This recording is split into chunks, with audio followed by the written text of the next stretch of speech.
Uma grande rede de lojas de roupas vai ter de indenizar uma artista plástica por ter usado, sem autorização, um desenho feito por ela para estampar um produto.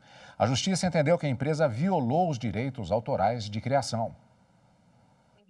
Pamela é artista plástica e aproveita as redes sociais para divulgar o trabalho e vender itens de decoração com estampas personalizadas.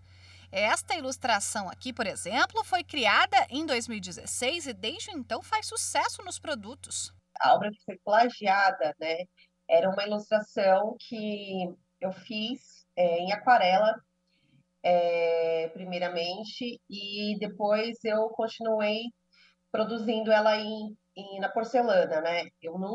Essa da aquarela, na verdade, eu nunca vendi. Ela, ela foi disponibilizada no meu Instagram como forma de mostrar o meu trabalho, mas como o meu trabalho era de porcelana, em seguida pintei o namastê na porcelana. Um dia, ao entrar na internet, Pamela descobriu que uma grande rede de lojas de roupas resolveu usar o desenho estampado em um pijama. Ela não havia sido comunicada do uso da imagem e nem recebeu nenhum pagamento para ter a obra reproduzida. Com isso, a artista decidiu entrar na justiça para ter o direito autoral sobre a criação reconhecida. A loja foi condenada pelo Tribunal de Justiça do Distrito Federal a pagar R$ 270 mil por danos materiais e R$ 30 mil por danos morais a Pamela.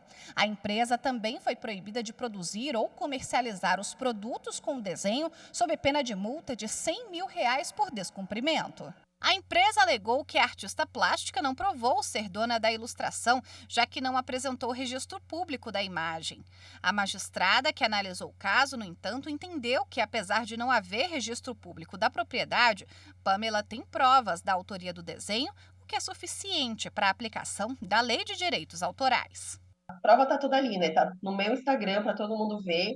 E eu sou reconhecida, né, pelas pessoas que me seguem desde então, desde que eu criei a marca pelo Lemastê. Então, é muito claro. E, inclusive, até por arquivos, né? No caso desse, que é uma aquarela, passar por tratamento no Photoshop. Então, tem ali também a data do arquivo sendo gerado. Então, não tem como eles alegarem que são eles quem criaram primeiro. Para falar um pouco mais sobre os direitos de propriedade intelectual, como o caso da Pamela, a repórter Evelyn Araújo conversou com a advogada Paloma Pediani, especialista no assunto. Vamos acompanhar a entrevista. Doutora Paloma Pediani, muito obrigada por participar do Jornal da Justiça. Obrigada, Evelyn. Boa tarde. Agradeço muito o convite de poder estar participando aqui com vocês. Doutora, toda obra criada por alguém é passiva de direito autoral? Sim, se for uma das obras que está naquele rol taxativo, né, da Lei 9.610, que é a Lei de Direitos Autorais no Brasil, ela é passível de proteção e sem a necessidade de registro, né? Porque a nossa legislação ela traz que a proteção às obras, né, ela independe de registro. Então, assim, a gente tem os órgãos oficiais onde é possível registrar uma obra, mas ela não precisa estar registrada num desses órgãos para que ela já esteja protegida pela legislação. Quando a gente fala de direito autoral, qual entidade é responsável pelo registro de uma criação? Eu acho que é importante a gente falar aqui um pouquinho, porque às vezes tem uma confusão entre a competência do INPI e da Biblioteca Nacional e outros órgãos de registro, né? Quando a gente fala de direito autoral, a competência não é do INPI. O INPI ele é responsável pelo registro de propriedade industrial, então é marcas, patentes, desenho industrial, isso que a gente faz no INPI. Quando é uma obra, por exemplo, um livro, um desenho, isso é feito na Biblioteca Nacional no Rio de Janeiro.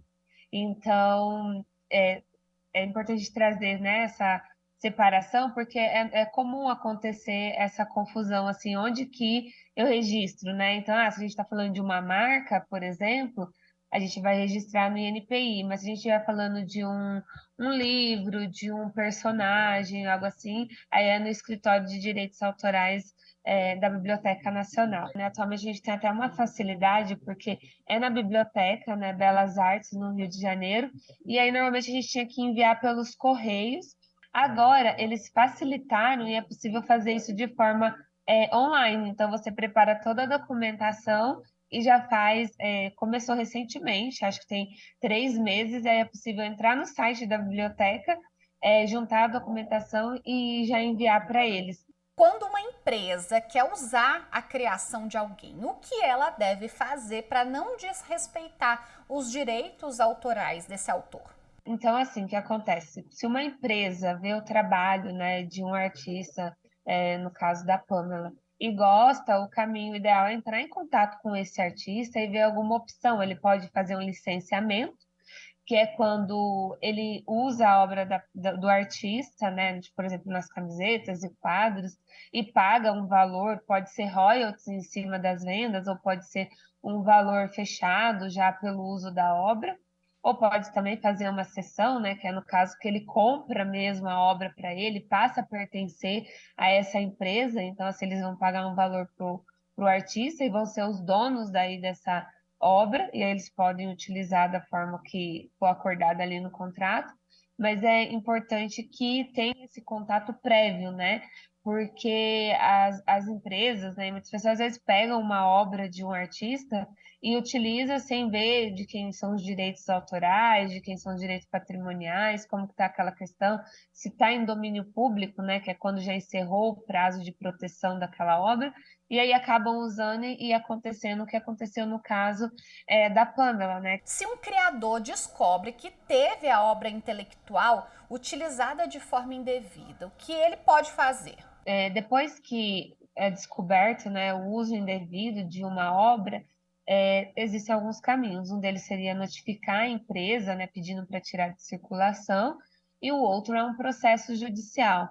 No caso do processo judicial, a própria legislação ela já traz, né, que a empresa vai perder para o artista, né, as obras que ela tiver, os produtos que ela tiver feito utilizando a obra indevidamente. Então, vamos pensar uma camiseta. Ela vai perder todas as camisetas que contêm a obra, além de pagar uma indenização no valor de obras que foram vendidas. Então, vamos pensar, a empresa vendeu 500 camisetas, ela vai ter que pagar uma indenização no valor de 500 camisetas para o artista. Caso a empresa não consiga comprovar o número de produtos que foram comercializados, aí ela tem que pagar uma indenização no valor de 3.000 vezes o valor de venda do produto. Obras intelectuais são como construções palpáveis, né? Tem de ter a autoria reconhecida, doutora. Isso, porque o que acontece? A gente fala de violação, a gente pensa na parte patrimonial, né? Que o direito autoral, vamos pensar que ele tem duas ramificações, então é direito moral e direito patrimonial. O direito patrimonial é esse, do artista poder usar a obra dele como ele preferir. Então, se ele quiser licenciar para uma empresa, se ele quiser ele mesmo comercializar, ou se ele também quiser não comercializar, é uma decisão que cabe a ele. Agora, o direito moral é o direito que está ligado ao sentimento do artista enquanto criador. Então, a própria legislação traz que, uma vez reconhecido a violação ao direito patrimonial do artista, automaticamente está reconhecido a violação, o dano moral. Doutora Paloma Pediani, muito obrigada pela entrevista. Eu que agradeço a Evelyn pelo convite, pela oportunidade e pelo espaço de vocês estarem debatendo um assunto tão importante, né, atualmente, principalmente nessa era da internet e do mundo digital, onde tudo está tão fácil e acessível, né?